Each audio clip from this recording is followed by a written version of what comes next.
The afternoon sun beat down on Felix Orwell's weathered face as he stood in his wheat field, running his calloused hand over the drooping stalks that should have been standing tall and golden by now. Instead, they sagged under their own weight, yellowing prematurely, and he knew without checking the roots that the blight had spread further than he had feared. His farm, inherited from his grandfather and painstakingly maintained for 32 years, was dying around him, and there was nothing he could do to stop it alone. He wiped the sweat from his brow and looked toward the barn where his last farmhand, young Thomas, had quit just 3 days ago. The boy had apologized profusely, but Felix understood. There was no money to pay him properly anymore, not with 3 failed harvests in a row. The valley had been hit hard by the drought first, then the late frost, and now this damned blight that seemed to laugh at every remedy he tried. Other farmers had sold their land to the wealthy merchants from the eastern territories, but Felix could not bring himself to let go. This soil held his history, his family's sweat and sacrifice. Selling would feel like betraying every generation that had worked this land before him. He trudged back toward the farmhouse, a sturdy stone and timber structure that his grandfather had built with his own hands. The garden beside it was the only thing still thriving, thanks to his careful attention and the natural spring that fed it. Tomatoes hung heavy on their vines, beans climbed their poles, and herbs scented the warm air. At least he would not starve, even if he was facing the prospect of losing everything else. As he reached for the door handle, movement at the edge of the forest caught his eye. He turned, squinting against the sun, and felt his heart skip a beat. A figure emerged from the tree line, massive and unmistakably not human. An orc.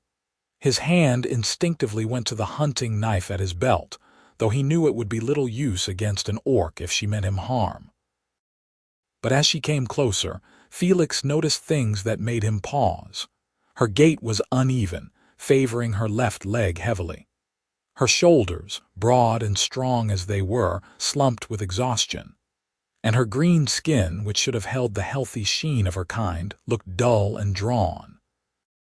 She wore simple leather clothes that had seen better days, torn and stained with what looked like dried blood along one side. She stopped about 20 feet from him, and Felix could see her face clearly now. She was young, perhaps in her early 20s if orc aging worked similarly to humans. Her tusks were small, barely protruding past her upper lip, and her amber eyes held a wariness that he recognized. It was the look of someone who expected rejection, possibly violence, but was too desperate to turn away. "I mean no harm," she said, her voice rough but clear. Her common tongue was accented but perfectly understandable. "I saw your fields. They need work. I can work." Felix studied her carefully. Every story he had ever heard about orcs painted them as raiders, savages who lived only to pillage and destroy. But those stories had always felt hollow to him, propaganda from the war years when his father had fought on the northern border. He had met exactly 2 orcs in his entire life before this moment, both times at the market town 10 miles south, and both had simply been trying to trade furs for supplies, bothering no one. "You are hurt," he said instead of answering her offer. She glanced down at her side where the blood stained her leather tunic. "It will heal. I can still work." "When did you last eat?" The question seemed to surprise her. She hesitated, and he saw her jaw tighten. 2 days. Felix made a decision that he suspected his neighbors would call foolish. "Come inside. I will feed you and we will look at that wound. Then we can talk about work." Her eyes widened, and for a moment she simply stared at him as if he had spoken in a foreign language. Then she nodded slowly, still watching him with that careful wariness as she limped forward. He led her into the house, gesturing to the sturdy wooden table that dominated the main room. "Sit. "What is your name?" "Greka," she said, lowering herself carefully onto the bench. Even injured and exhausted, she moved with a controlled power that spoke of natural strength. "I am Felix." He moved to the kitchen area, pulling out bread, cheese, and some of the ham he had been saving. He cut generous portions and set them before her along with a cup of water from the pitcher. "Eat." She ate like someone who had been taught manners but was too hungry to fully observe them.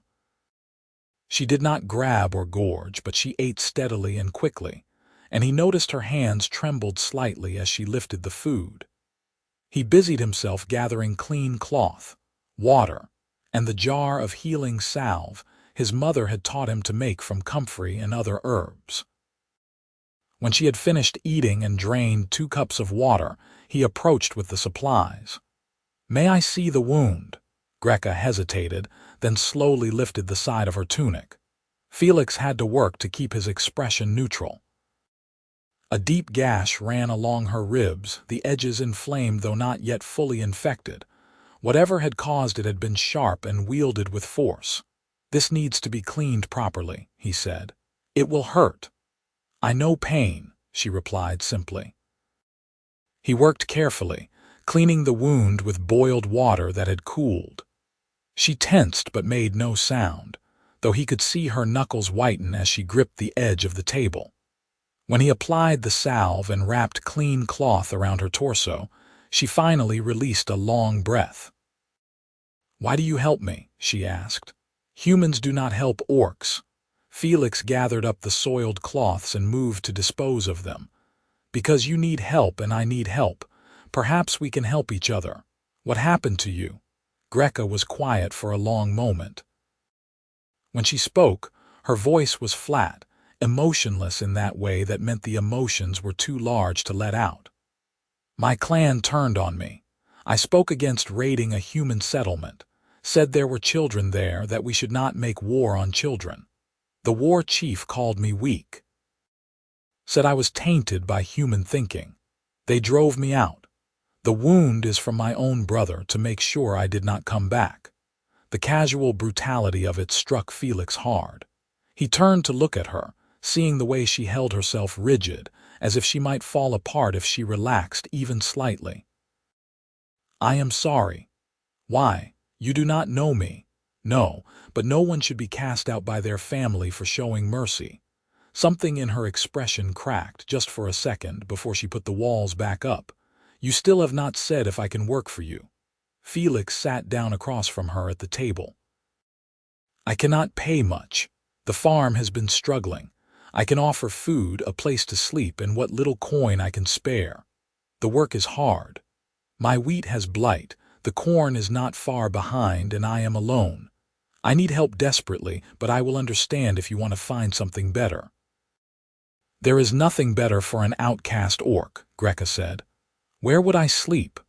"There is a room above the barn. It has a bed, a stove for heat. It is simple but dry and secure." She nodded. "When do I start?" "Tomorrow. Today you rest and heal. That wound will not do you any favors if you push too hard too soon." Greka looked like she wanted to argue, but exhaustion was clearly winning. "Thank you," she said, and the words sounded rusty, as if she was out of practice saying them. Felix showed her to the barn room, which was indeed simple but clean. He brought up extra blankets and left her there, then returned to the house feeling as if he had just stepped off a cliff and was waiting to see if he would fall or fly.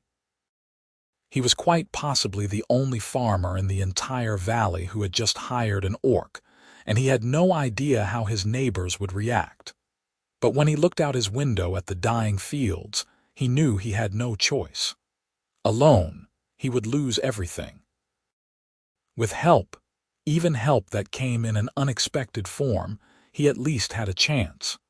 The next morning, Felix woke before dawn as he always did, and was surprised to find Greka already in the yard, moving slowly through what looked like exercises. She stretched and bent carefully, favoring her injured side but clearly working to keep her muscles from stiffening. When she noticed him watching from the doorway, she straightened. "I am ready to work," she announced. He shook his head. "Not before breakfast. Come inside." She followed him in, and he set about making porridge with dried apples and honey. She ate more slowly this time, her desperate hunger from yesterday apparently sated. As they ate, he explained the state of the farm. "The wheat is the most urgent problem. The blight spreads from plant to plant.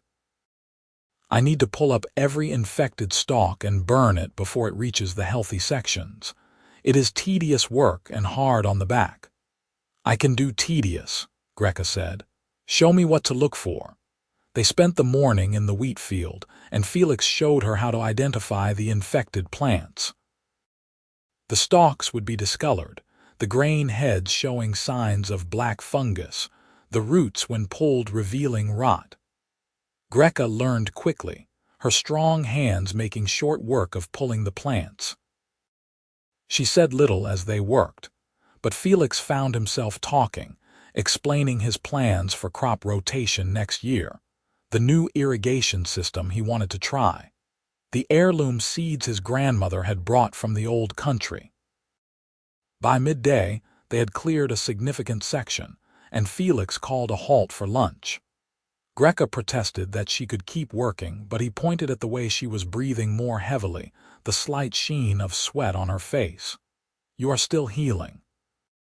We pace ourselves, or you will tear that wound open again, and then we will be back where we started."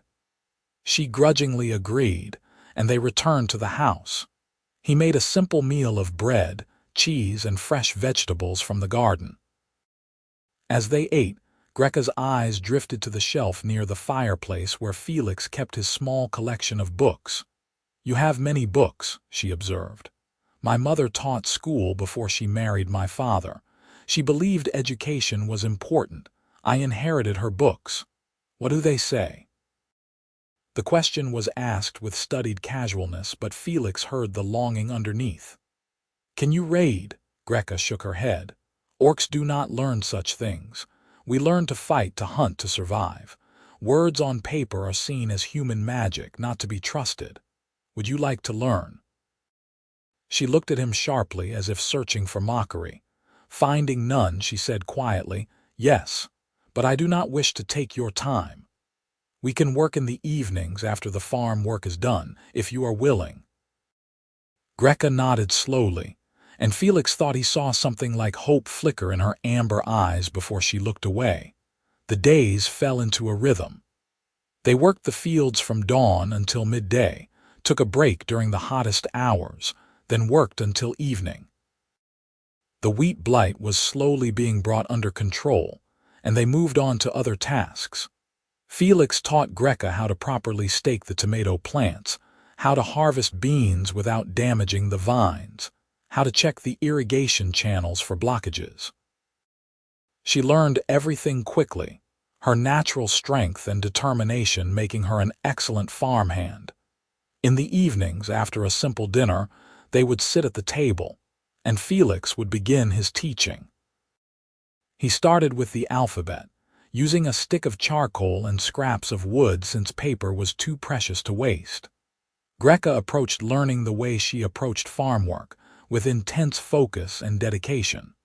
Her large hands struggled at first with the small letters, but she persisted. After a week, she could recognize all the letters. Felix felt a small thrill of satisfaction watching her carefully sound out simple words, but he noticed her frustration growing as they worked with his mother's books. The words were complex, the sentences long and winding. She would struggle and stumble, and he could see her confidence wavering. One evening, as she butchered another attempt at reading a passage from a book of poetry, she shoved the book away with a sound of frustration. "I am too stupid for this. Orcs are not made for human learning." "That is not true," Felix said firmly. "The problem is not you. It is what we are using to teach you. These books were written for people who have been reading their whole lives. We need something different." He stood and went to the small cabinet near the door, rifling through the papers he kept there. His hand closed on what he was looking for, and he pulled out a stack of catalogs. Seed catalogs, to be specific, sent to him each year by the various seed merchants and agricultural supply companies throughout the region. He brought them to the table and spread them out. "Here, try these." Greka looked at them skeptically. "What are these seed catalogs?" "Farmers use them to order seeds for planting. Look." He opened one and pointed to an entry. The text was simple, direct, describing each variety of seed with basic information, and next to each entry was a picture, hand-drawn or printed, showing what the plant looked like. "This one is about carrots. See the picture. Now look at the words. They tell you what kind of carrot it is, how long it takes to grow, how deep to plant the seeds. The sentences are short. The words are practical. And you already know about most of these plants because we have been working with them." Greka pulled the catalog closer, studying it with new interest. She traced her finger under the words slowly. "Car rot, Danvers, half long. Yes, exactly, keep going. Ease, in 7 days. She looked up at him, her eyes bright. "I know this. We planted these in the garden." "That is right.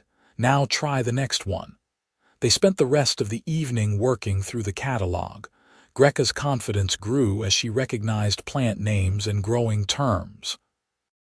The combination of pictures and simple, practical text made everything click in a way the poetry and novels had not. By the time Felix called an end to the lesson, she was reading entries with only occasional help. Over the following weeks, the catalog became their primary teaching tool. Felix had catalogs for seeds, for farming equipment, for livestock feed. Each one offered new vocabulary and practical information that Greka could immediately relate to their farm work. She started recognizing words in context, understanding how sentences built meaning. One evening, about 6 weeks after Greka had first arrived at the farm, Felix set a new catalog in front of her. This one was specifically for herb seeds. He opened it to a page he had marked. "Try this one," he said. "Read the whole entry." Greka bent over the page, her brow furrowing in concentration. She started slowly, carefully. "Lavender, Munstead, var I Eddy." She paused, taking a breath, then continued. "This fragrant herb grows to 2 feet tall and prod uses, love lie per pli flowers that bloom in midsummer." She stopped, and Felix realized she had just read her first complete full sentence without any help from him. The words had flowed together, making sense as a whole thought rather than just individual sounds. Greka stared at the page, her finger still under the last word. Then she looked up at Felix, and her eyes were bright with tears. One rolled down her green cheek, followed by another. "I read it," she whispered. "The whole thing, I understood it." "You did," Felix said, his own throat tight with emotion. "You read perfectly." Greka's face crumpled, and she covered it with her hands. Her shoulders shook as she cried, great gasping sobs that seemed to come from somewhere deep inside her.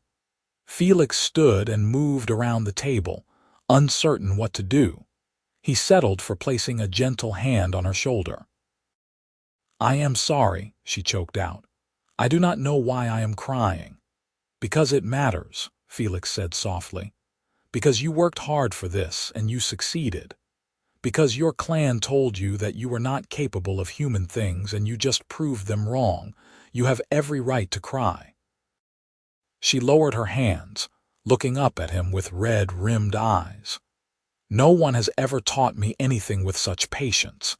In my clan, if you could not learn something immediately, you were beaten until you did or until they gave up.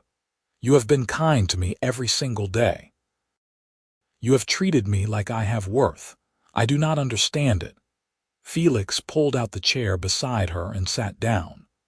"My mother used to say that every person has value, regardless of where they come from or what they look like. She said that our job as human beings is to see that value in each other and help it grow. You came here desperate and hurt, and you have worked harder than any farmhand I have ever employed. You are loyal, intelligent, and you have a good heart. Why would I not treat you with kindness?" Greka wiped at her eyes roughly. "Because I am an orc, because my kind have done terrible things to your kind. And my kind have done terrible things to yours," Felix countered. "I have heard the stories from both sides, the raids, the massacres, the hatred passed down through generations. But I look at you, Greka, and I do not see a monster. I see a woman who stood up for children she did not know and paid a terrible price for it. I see someone who wants to learn and grow. That is who you are, not some label about what species you were born into." She looked at him for a long moment, something shifting in her expression. "You are a strange human, Felix Orwell," he laughed softly. "So I have been told. Now shall we continue? There are 3 more pages in this catalogue about herbs." She nodded, and they bent over the book again. But something had changed between them in that moment of vulnerability and acceptance. The air felt different, charged with an awareness that neither of them was quite ready to acknowledge. The summer deepened, and the farm began to show signs of recovery. The wheat fields, though damaged, had been saved from total loss. The garden flourished under their joint care, producing more vegetables than Felix could remember ever harvesting. They canned and preserved, storing food for the winter. The corn crop came in better than expected, and Felix was able to sell enough at the market to finally have some coin saved again. Through it all, Greka's reading continued to improve. She moved beyond the catalogues to the simpler books in Felix's collection. She particularly loved a book about animal husbandry that had detailed descriptions of different livestock breeds. She would read passages aloud to him as they worked, sharing interesting facts about chickens or goats in her increasingly confident voice. But Felix noticed other changes too. The way his heart jumped when he saw her in the morning, the way he found excuses to work near her, the way he had started thinking of the farm as theirs rather than his. He would catch himself watching her, admiring the graceful way she moved despite her size, the rare smile that transformed her face, the fierce intelligence in her eyes. He tried to tell himself it was merely appreciation for a good worker and student. But late at night, alone in his bed, he could not deny the truth. He was falling in love with her, and it terrified him. One afternoon in late summer, they took a break from harvesting to sit in the shade of the old oak tree at the edge of the property. Felix had brought a jug of cool water from the spring house, and they passed it back and forth, too tired to talk at first. Finally, Greka broke the silence. "The market is tomorrow. Will you go?" Felix nodded. "I have vegetables to sell, and I need to order some supplies before winter." "Why do you ask?" She hesitated. "I have not been to town since I arrived. I know people will talk if they see me with you. I do not wish to cause you problems with your neighbors." "Let them talk," Felix said, more sharply than he intended. "You work this farm with me. You have every right to come to town. But do you want me to come?" she pressed. Truly, he looked at her, meeting her amber eyes directly. "Yes, truly, I am not ashamed of you, Greka. You are my farmhand and my friend, and anyone who has a problem with that can take it up with me directly." She smiled, small but genuine. "Then I will come." The next morning they loaded the wagon with crates of vegetables and set out for the market town. The journey took about an hour, and Felix found himself nervous in a way he had not expected. He knew how the townspeople would react to seeing him with an orc. Some would be frightened, others would be angry. But he had meant what he said. He was not ashamed of Greka, and he would stand by her. As they rolled into town, heads turned, conversation stopped. Felix guided the wagon to his usual spot in the market square and began unloading. Greka helped silently, ignoring the stares and whispers. They had barely finished setting up when Garrett Thorne, one of Felix's neighbors, approached. Garrett was a large man, prosperous and loud, and he made no effort to hide his anger. "Felix, what in the name of all that is holy are you doing bringing an orc here?" Garrett demanded. "Have you lost your mind?" "I am bringing my farmhand to market," Felix replied calmly. "Same as you bring yours." "Your farmhand?" Garrett's face reddened. "That is a monster. Those things raid and kill. They cannot be trusted. This particular farmhand has worked for me for 3 months and has never shown anything but loyalty and dedication. Can your people say the same?" Garrett sputtered, and several other townspeople gathered, drawn by the confrontation. Felix recognized most of them, people he had known for years. Some looked frightened, others curious, a few openly hostile. "Felix, this is madness," said Martha, the baker's wife. "Orcs and humans do not mix. It is not natural." "What is not natural is judging someone before you know them," Felix shot back. "Greka has done nothing to any of you. She works hard, keeps to herself, and asks nothing but to be left in peace. Is that really so threatening?" "They are born violent," someone shouted from the back of the crowd. "Everyone knows that." Before Felix could respond, Greka spoke up. Her voice was quiet but carried clearly. "You are right. Many of my kind are violent. Many were raised to be warriors, taught that might makes right and that mercy is weakness. I was taught those things too, but I learned that they were wrong. I spoke against violence and my clan cast me out for it. Humans are also capable of violence, are they not? But you do not judge every human by the worst of your kind. Why should all orcs be judged by the worst of mine?" The crowd fell silent. Martha looked uncomfortable, and even Garrett seemed taken aback by the calm logic of Greka's words. Then a new voice spoke up. "She has got a point." Old Samuel, the blacksmith, pushed his way to the front. He was in his 70s, had fought in the border wars, and was generally respected in town. "I have killed orcs in my day, and orcs killed men I called friends. But war is over now, and holding on to hate never brought anyone peace.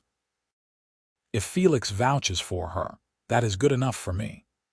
The tension eased slightly. Not everyone looked convinced, but the open hostility faded to wary acceptance.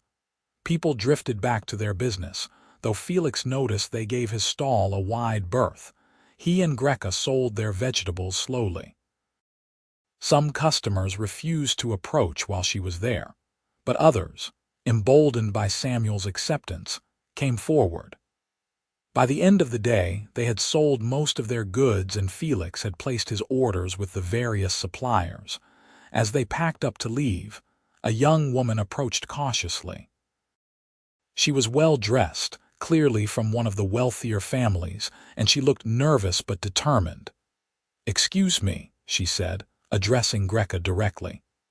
"I overheard you earlier about learning that violence was wrong. I think that was very brave of you. My name is Catherine." Greka looked surprised but nodded politely. "Thank you. I am Greka. I run a school for the children in town," Catherine continued. "We teach reading and writing, among other things. I wondered if perhaps you might be willing to come speak to my students sometime. Many of them have never met an orc before, and their only knowledge comes from old war stories. If they could meet you, hear your story, perhaps it would help break down some of the fear and prejudice." Felix held his breath, wondering how Greka would respond to such an unexpected request. Greka was quiet for a moment, then said, "I would be honored, but I am still learning to read myself. I do not know if I would be a good example." "That makes it even better," Catherine said enthusiastically. "You could show them that learning is for everyone, that it is never too late to start." "Please think about it." Greka agreed to consider it, and they exchanged information about how to contact each other. As they rode home in the wagon, Felix glanced at Greka. "That was unexpected," he said. "She seemed kind," Greka replied. "Like you, not everyone will be hostile."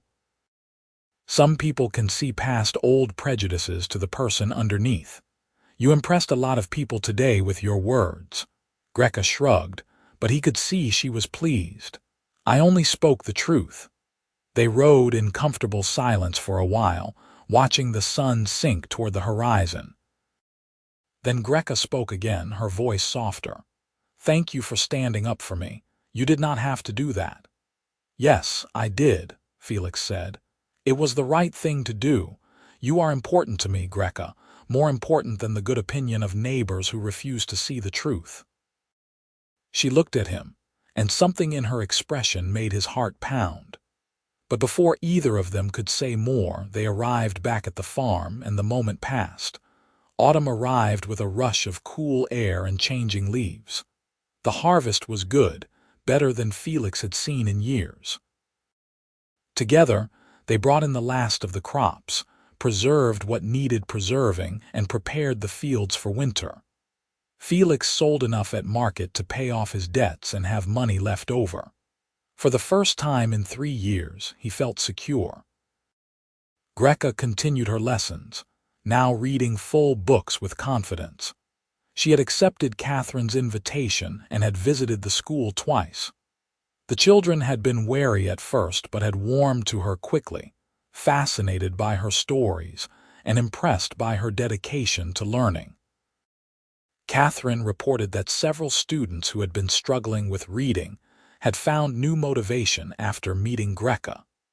The evenings grew longer and colder, and Felix found himself inviting Greka to stay in the main house more often rather than retreating to the cold barn room. They would sit by the fire, reading or talking, and Felix had to admit to himself that he had never been happier. But he was also increasingly aware of the careful distance Greka maintained. She would sit in the chair across from him rather than beside him on the bench. She would end conversations that grew too personal. She was friendly but guarded, and Felix wondered if she sensed his feelings and was trying to forestall them. One evening in late October, as the first snow of the season began to fall outside, Felix found himself unable to maintain the pretense any longer. They had just finished dinner, and Greka was preparing to head to the barn. "Stay," he said. "It is too cold out there tonight, and the storm is getting worse. Sleep here by the fire." She hesitated. "Felix, I do not think that is wise." "Why not? We are both adults. I am not suggesting anything improper. I simply do not want you freezing in that barn when there is a warm fire here." "It is not the cold I am worried about," she said quietly. He stood and moved closer to her. "Then what are you worried about?" She met his eyes, and he saw fear there, and longing, and something that made hope surge in his chest. "I am worried that I am feeling things I should not feel. That I am reading meanings into kindnesses that are not there. That I am risking the only good thing in my life by wanting more than I should." Felix's heart hammered in his chest. What if the meanings are there? What if I am feeling the same things? "Then we are both fools," she said, but her voice shook. "Humans and orcs do not love each other. It is not done. Your neighbors already mistrust me. If they thought we were anything more than employer and worker, they would drive me away and likely harm you as well." "I do not care what they think." "But I do," she said urgently. "Because you have to live here, Felix. This is your home, your land. I will not be the reason you lose everything." He reached out slowly, giving her time to pull away, and took her hand in his. Her skin was warm, her hand large and calloused from work. "What if you are the reason I finally have everything? This farm was dying before you came. I was dying, even if I did not realize it. You brought life back to this place. You brought life back to me. I love you, Greka.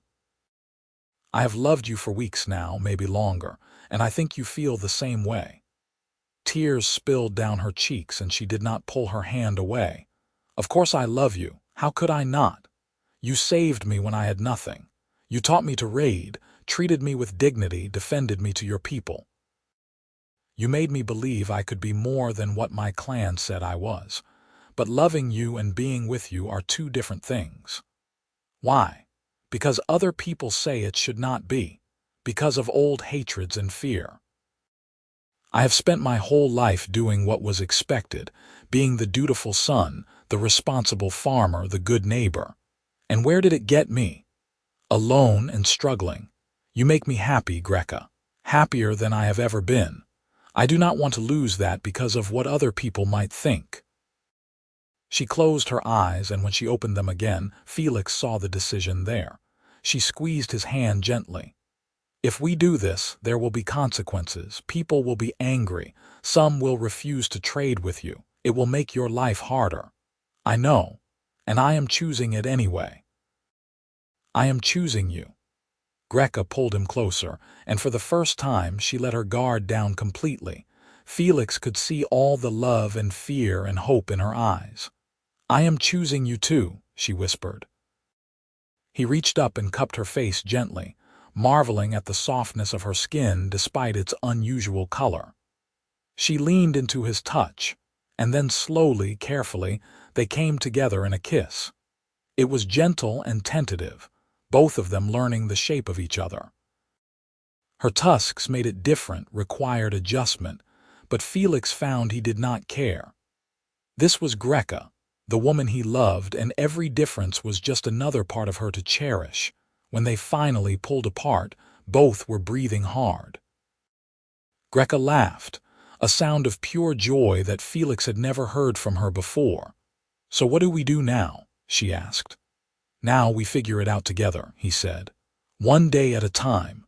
That night Greka did sleep by the fire, and Felix brought down every blanket he had to make her comfortable. He retired to his own bed upstairs, but he could not sleep for a long time, too full of happiness and trepidation about what the future would bring. The next morning they worked together as always, but everything felt different. There was a lightness between them, an ease that had not been there before. They caught each other's eyes and smiled. Felix found excuses to touch her hand, her shoulder.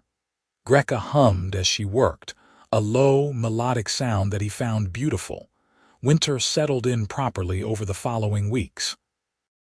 The farm work became lighter, mostly tending to the animals and maintaining equipment.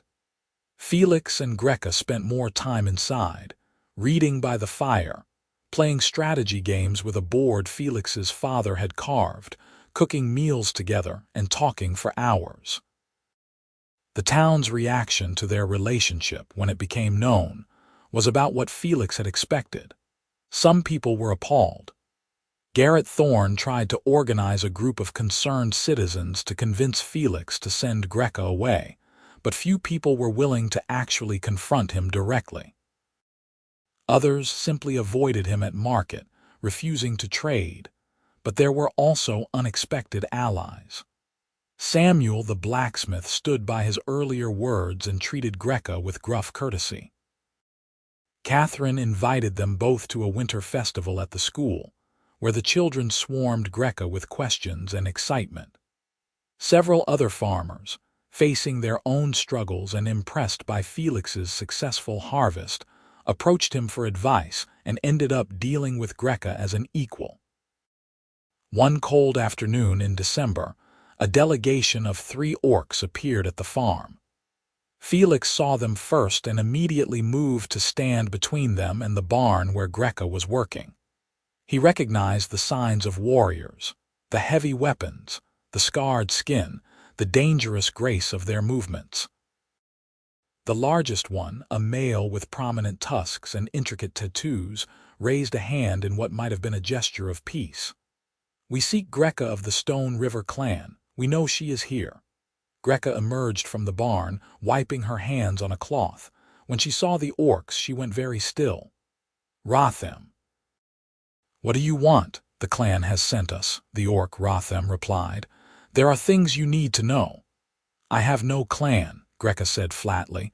"Your war chief made that clear." "The war chief is dead," another orc, a female, spoke up. "Killed in a raid that went badly just as you warned it would."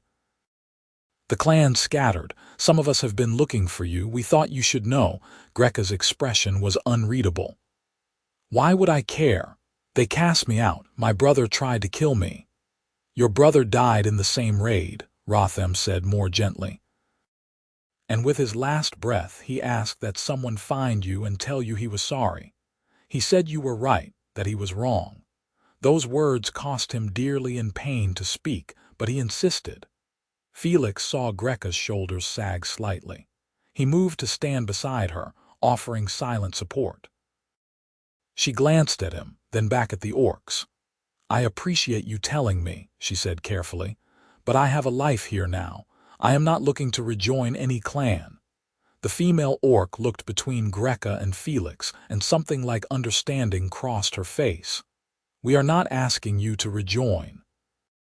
Some of us are trying to build something different, a community that does not survive on raiding.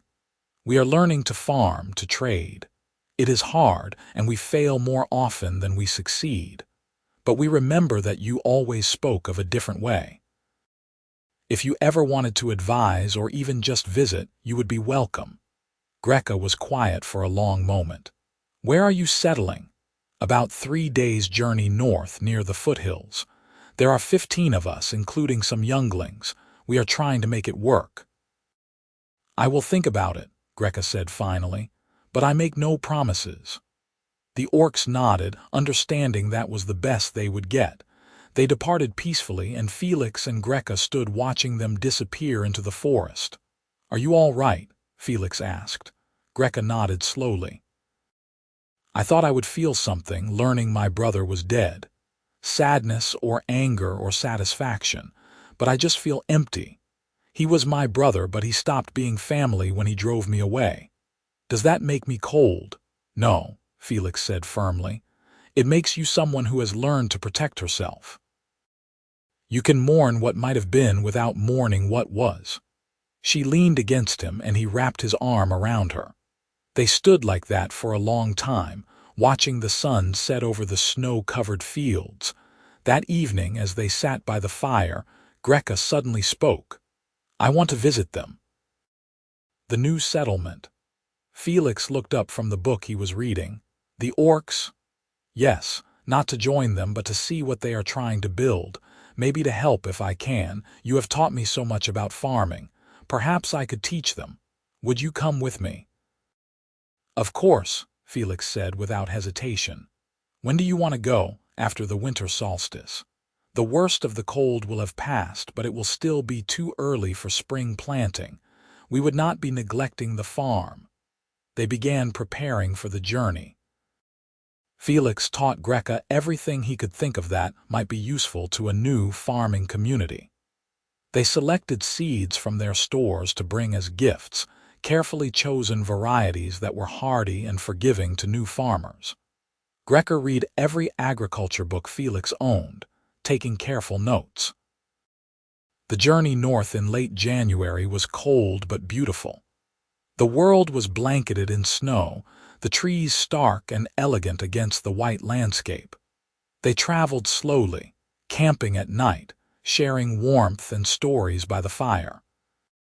Felix had never felt closer to Greka than during those quiet evenings under the stars. When they reached the orc settlement, they found it was exactly as described. Rough, struggling, but determined. The orcs had built simple structures and cleared some land, but it was clear they were learning as they went.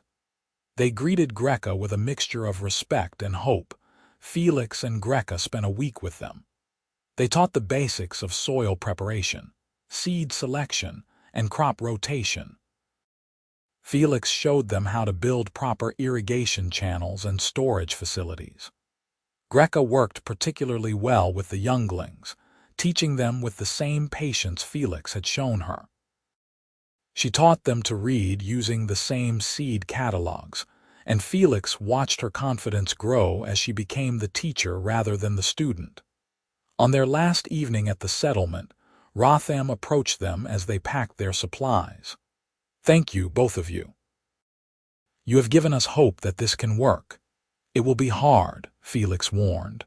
The first few years are always the hardest, but if you persist and learn from your failures, you have a chance. We will persist, Rotham said. He looked at Greka. Your brother would be proud of you. You have found a way forward that honors what you believed while building something new. Greka nodded, accepting the words.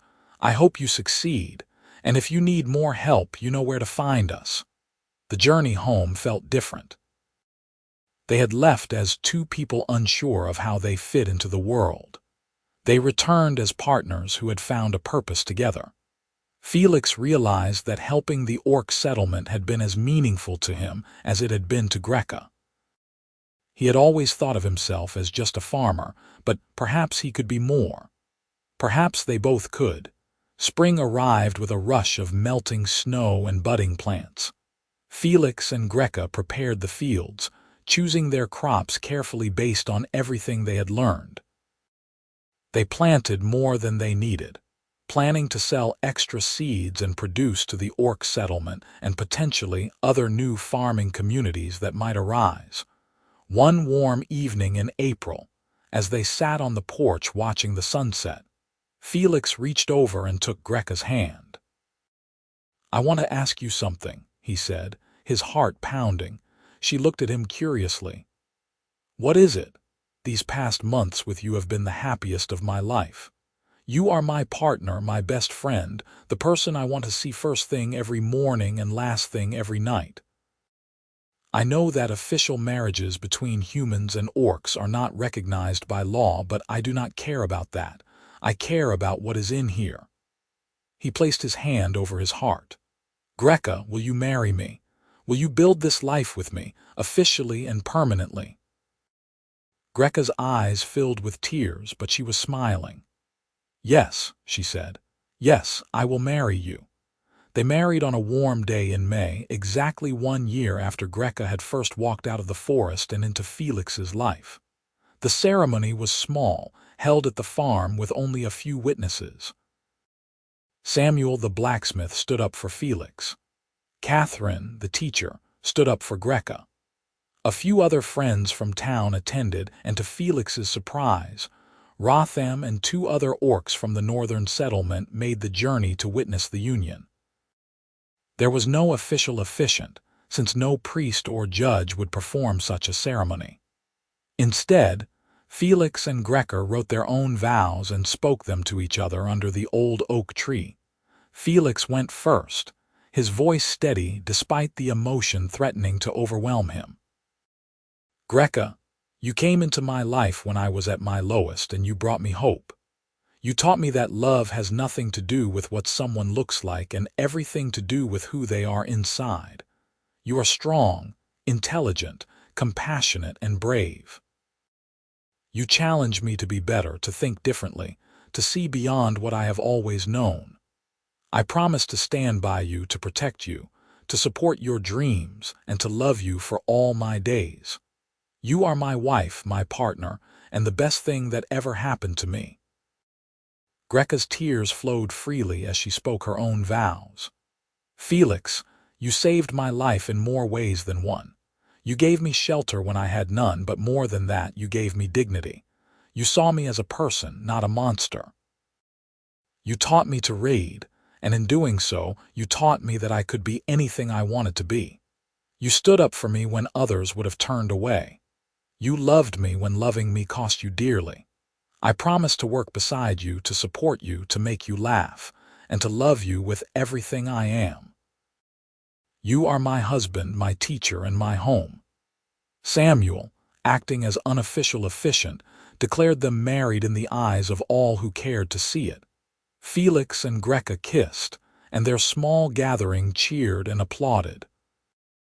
They held a simple celebration afterward, with food from the farm and music provided by Samuel's grandson on a fiddle. As the sun set and the stars came out, Felix and Greka danced together in the yard, moving to the music, surrounded by the people who had chosen to accept their love rather than condemn it. Later that night, alone in the house that was now truly theirs together, Greka pulled out one of the seed catalogues from the shelf. She opened it to a page she had marked and read aloud in the confident voice of someone who had truly mastered a skill. Sunflower, giant Russian. This impressive variety can grow up to 12 feet tall and produces enormous flower heads filled with nutritious seeds. Plant in full sun after all danger of frost has passed. Sunflowers bring beauty and bounty to any garden, standing as bright reminders that anything can grow if given the right conditions. She closed the book and looked at Felix. That is us. We are the sunflowers. Given the right conditions, look how we have grown. Felix pulled her close, marveling as he always did at how perfectly she fit against him despite their differences. And we will keep growing, together. The years that followed were not without challenges.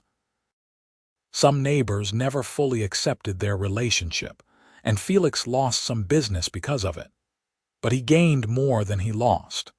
The Orc settlement in the north thrived, and Felix and Greka became known throughout the region as advisors and teachers.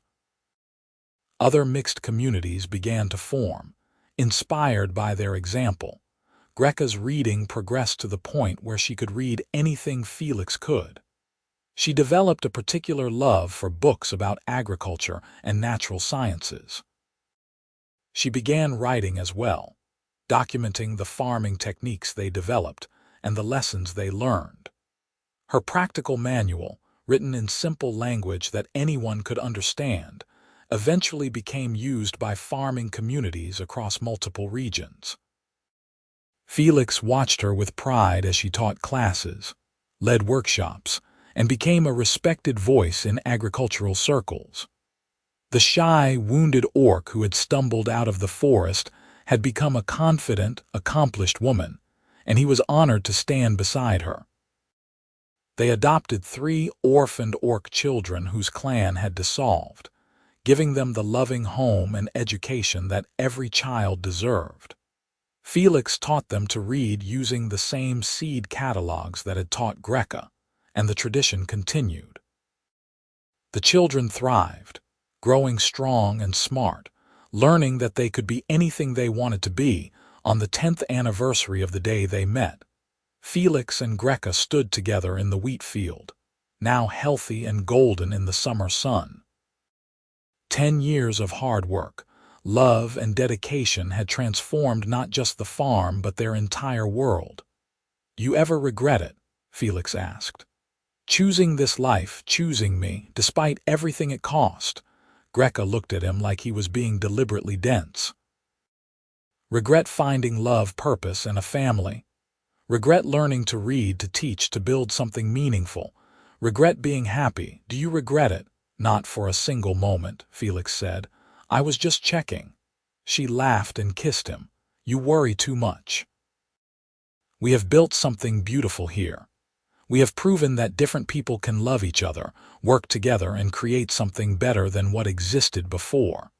We have changed minds and opened hearts, and we did it all together. Why would either of us regret that?" Felix smiled and took her hand. They walked back toward the house, where their children were preparing dinner. Smoke rose from the chimney and laughter drifted through the open windows. This was home. This was family. This was love that had overcome every obstacle placed before it. As they reached the porch, one of their daughters, Mara, came running out with a book in her hand. She was 9 years old, bright-eyed and eager. "Papa, Mama, look," she exclaimed. "I read the whole book about crop diseases all by myself, the whole thing. Do you want to hear what I learned?" Greka knelt down to her daughter's level, her eyes warm with the same pride Felix felt. "Of course we do. Tell us everything." As Mara launched into an enthusiastic explanation of fungal infections in wheat, occasionally stumbling over complex words but persisting with determination, Felix caught Greka's eye over their daughter's head. She reached out and squeezed his hand, and he squeezed back. They had started with seed catalogues and simple sentences. They had built something extraordinary from that foundation, and the best part was that it was not ending. It was continuing through their children, through the communities they had helped establish, through every person they taught and every mind they changed. That evening, after the children were in bed, Felix and Greka sat on the porch as they often did. The night was warm, the stars bright overhead. Greka had a new agriculture journal that had just arrived, and she read interesting passages aloud to Felix while he whittled a new toy for their youngest son. "Listen to this," she said. "They have developed a new strain of corn that is resistant to drought. They are calling it resilient gold. Imagine how much this could help the northern settlements. We should order some seed and try it next spring," Felix suggested. "If it works, we can propagate it and share it with others." "Always planning for the future," Greka said fondly. "Always," Felix agreed. "That is what hope is. Planning for a future you believe in." Greka set down the journal and moved to sit beside him. He put down his whittling and they sat close, his arm around her shoulders, her head resting against his chest. "You remember the day I arrived here?" she asked quietly. "I was so lost, so hurt. I had given up on everything. I remember, you asked if you could work. You were barely standing. And you fed me. You tended my wound. You treated me like I was worth saving. I think about that sometimes. How different my life would be if I had walked past this farm instead of stopping. Or if you had turned me away like anyone else would have. But you did not walk past, and I did not turn you away. We found each other exactly when we needed to. That is not coincidence. That is fate or destiny or whatever you want to call it. I call it love," Greka said simply. "Love that started as kindness and grew into something neither of us expected. Love that taught me to read and taught you to see beyond what you thought you knew. Love that built all of this." She gestured to the farm, the house, the life they had created together. Felix kissed the top of her head gently. "Then love is the most powerful force in the world, because look what it has accomplished." They sat in comfortable silence for a long while, listening to the night sounds. An owl hooted in the distance. The wind rustled through the corn. Inside, one of the children coughed softly in sleep, and they heard the creak of floorboards as another rolled over in bed. "Tell me about tomorrow," Greka said, a request she made often. She liked to plan, to anticipate, to look forward with hope. "Tomorrow we check the irrigation in the south field," Felix said. "The corn there is getting tall, and it will need more water soon. Then we need to harvest the beans and start the canning. You have your teaching session with the children in the afternoon, and I promised Samuel I would help him repair his barn door. And in the evening we sit here again. Maybe I read to you for a change. Maybe we just talk. Maybe we watch the stars and feel grateful for everything we have." "That sounds perfect," Greka murmured, and it was perfect. Not because their life was easy or without struggle, not because everyone accepted them or because they never faced challenges. It was perfect because they faced everything together, because they had chosen each other and kept choosing each other every single day. The farm prospered in ways Felix had never imagined possible when he was alone and struggling. Their children grew strong and educated, carrying forward the values of acceptance and hard work that their parents embodied. The communities they helped establish became beacons of what was possible when old hatreds were set aside in favor of cooperation and understanding. But more than any of that, Felix and Greka were happy. They woke up each morning glad to see each other. They worked side by side with respect and affection. They laughed together, dreamed together, built together. On quiet evenings, Greka would sometimes pull out one of those old seed catalogues, the ones that had first taught her to read. The pages were worn now, some of the pictures faded, the corners dog-eared from years of use. She would read passages at random, remembering the struggle and triumph of those early days, and sometimes, though not often, she would read that first full sentence again, the one about lavender, the one that had made her cry with joy and relief, and the overwhelming realization that she was capable of more than she had ever believed possible. Each time she read it, Felix would watch her face, seeing the memories play across her features. And each time, he would thank whatever power had brought this incredible woman into his life. Because Felix Orwell had learned something profound through loving Greka. He had learned that family was not about blood or species or what anyone else thought was proper. Family was about who stood by you, who worked beside you, who loved you not despite your flaws but including them. Family was about choosing each other every day and building something beautiful from that choice. And in the end, that was what mattered.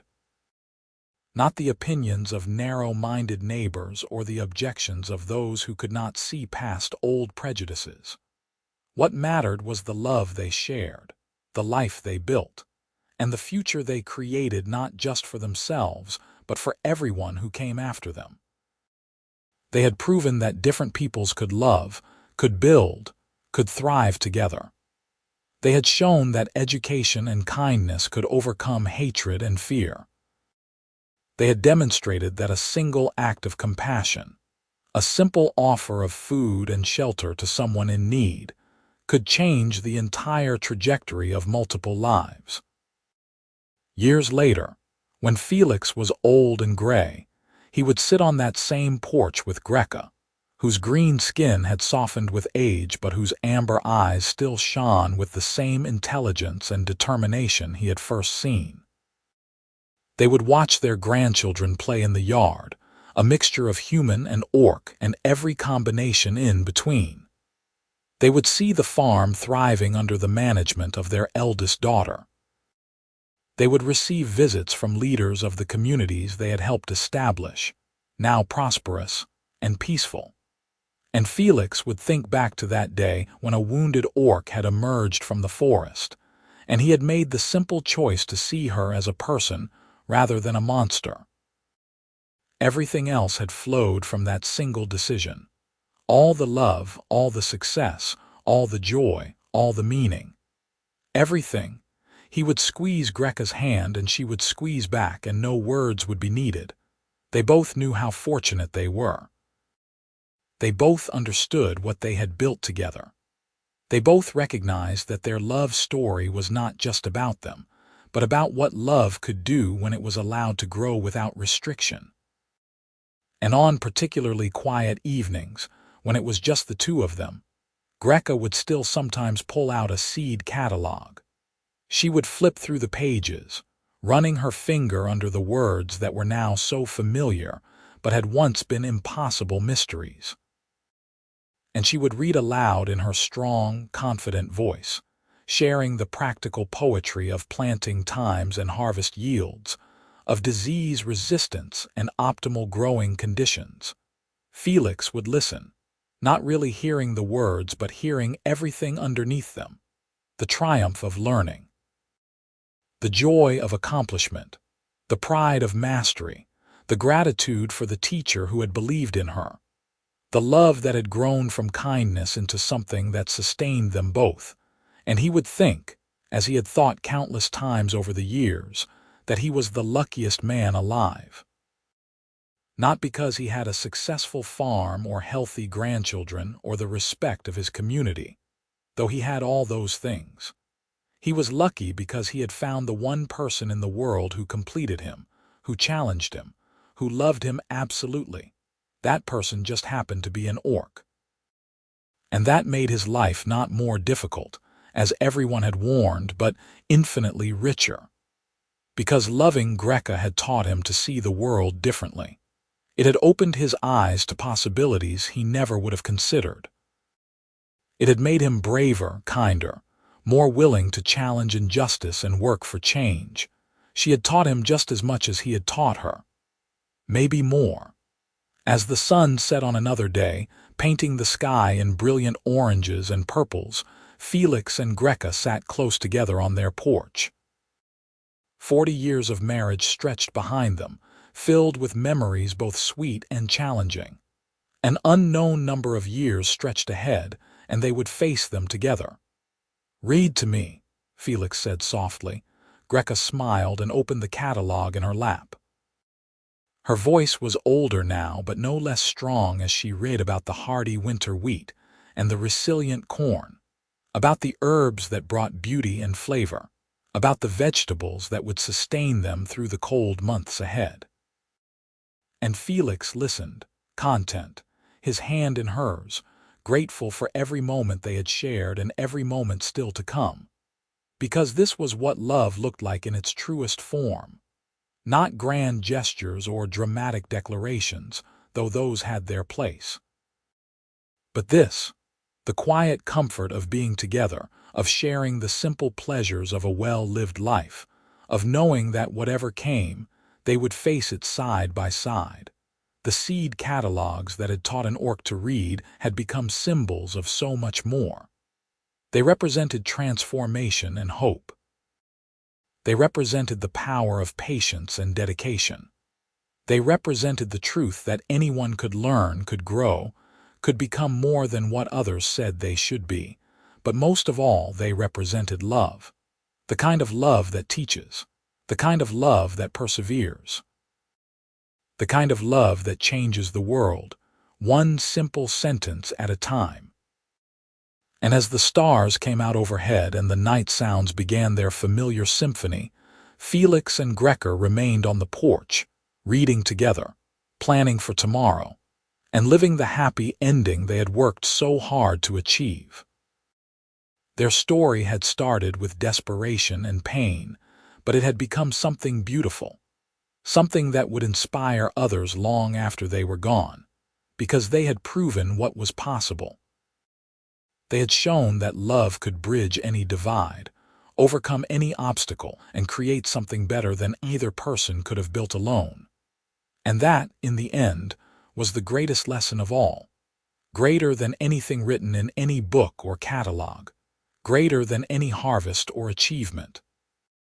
Love, given freely and accepted gratefully, could heal all wounds and make all things possible. And Felix Orwell and Greka of the Stone River clan, now Greka Orwell, had lived that truth every single day of their lives together. They had built their happily ever after not through luck or chance, but through choice. The choice to love when it would have been easier to hate, the choice to trust when experience counseled wariness, the choice to build when others counseled giving up. Those choices had made all the difference. And as they sat together in the gathering darkness, surrounded by the evidence of their love and labor, they knew with absolute certainty that they would make the same choices again. Every time, without hesitation. Because this, all of this, was worth every struggle, every challenge, every moment of doubt. This love, this life, this family they had built together was the greatest achievement either of them would ever accomplish. And it had all started with a simple act of kindness, a willingness to teach, and the humble pages of a seed catalogue. The moon rose full and bright over the farm, illuminating the fields that would be planted again in the spring, the house that sheltered a family built on love rather than convention, and the two figures sitting close together on the porch, still talking, still planning, still loving after all these years. And in the morning they would wake up and do it all again, because that was what forever looked like. Not a destination but a journey walked hand in hand, one day at a time, one choice at a time, one seed planted at a time, together, always together. And that was the end of their story. Not an ending of sadness or loss, but an ending of fulfillment and joy. They had lived fully, loved completely, and built something that would outlast them both. Their children and grandchildren would carry forward their legacy of acceptance and hard work. The communities they had helped establish would continue to thrive. And somewhere, perhaps, another desperate soul would be offered kindness by an unlikely stranger, and another love story would begin. Because that was how change happened. Not through grand proclamations or sweeping reforms, though those had their place, but through individual acts of compassion, person to person, heart to heart, through the willingness to see beyond surface differences to the common humanity, or in this case common personhood, underneath. Felix and Greka had lived that truth. They had embodied it in everything they did, and the world was better for it. As the night deepened and the air grew cool, they finally rose from the porch and went inside, closing the door on another perfect day. Tomorrow would bring new challenges and new joys, but tonight they would simply be grateful. Grateful for each other, grateful for the life they had built, grateful for every moment they had been given. And in the morning, when the sun rose over the farm and a new day began, they would greet it together, ready for whatever came, secure in their love, confident in their partnership. Because they were Felix and Greka Orwell, and they had learned the most important lesson of all. That love, real love, endures all things, hopes all things, and makes all things possible. And they lived happily ever after, in the truest sense of those words. Not because their life was perfect, but because they faced imperfection together and found joy anyway. Not because the world always accepted them, but because they accepted each other, and that was enough. Not because the path was easy, but because walking it together made every step worthwhile. Their story ended as all the best stories do, with love triumphant, with family gathered close, with peace earned through struggle, and with the quiet certainty that they had lived well, loved well, and left the world better than they found it. And that, in the end, was the greatest happy ending anyone could ask for.